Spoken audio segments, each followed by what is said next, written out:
Nu redz, ko var redzēt. Jā, nu lūk, šeit redzams ir konkrēti brieža dedarbs. Jautājums, vai šis kociņš izdzīvos? Baidos, ka ne, jo te visapkārt ir miza nogborkāta.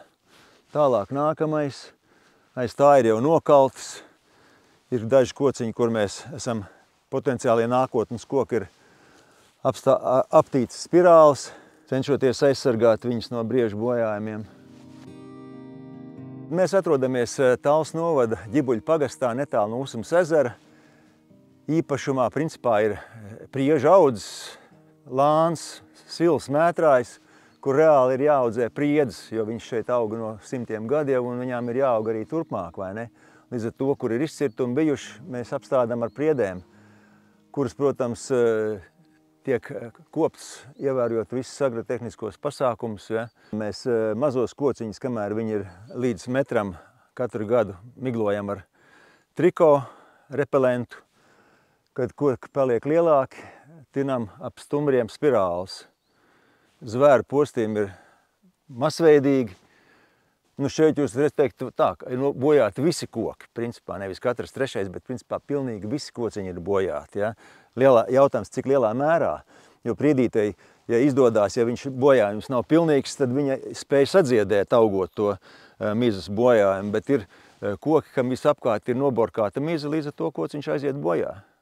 Tur nav variantu, tā ir māte daba. Tāda ir šobrīd situācija, un uzlabojumi viņai neredz, viņa tikai var palikt sliktāk manā uztverē, jo briežu apjoms un skaits nemazinās.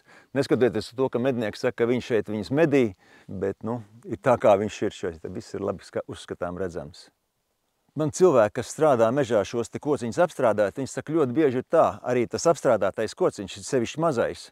Tie brieži atnāk un nokož to galiņu, kaut gan viņš to ķīmiju viņam nepatīk. Viņš nokož un izspļauj ārā to nokosto galotnīti, bet priedē tas ir katastrofāli, jo priedi jau neataug. Ja vadošais dzinums ir nokosts, tad viņi vairs neaug kā normāls koks. Man ir tikai viens piedāvājums, ko es redzu, jo zvēram nevar pārmest, ka viņš ēd šo te stumbru graužu, jo tā ir daļa no viņa raciona.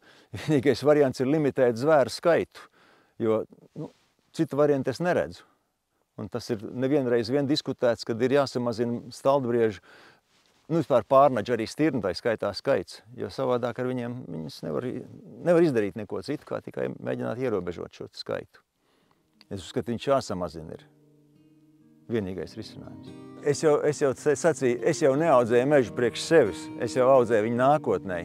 Un ja reiz mežs ir nocirsts, tad vietā ir jāiestāda jauns, jo nav māksla izlaist ar apsēm, lazdām, bērziem un alkšņiem, jo, ja ir reāli kvalitatīvi koki bijuši, tad viņiem nākotnē arī būtu šai pašā vietā jāaug kvalitatīviem kokiem. Tā būtu necieņa pret dabu, pret mežu. Ja jau reiz viņš ir devis mums šos iespēju šos kokus iegūt, tad viņi nākotnē arī jāatstāj. Tas ir mans moto un tā es arī rīkojos, jo savādāk jau nevar.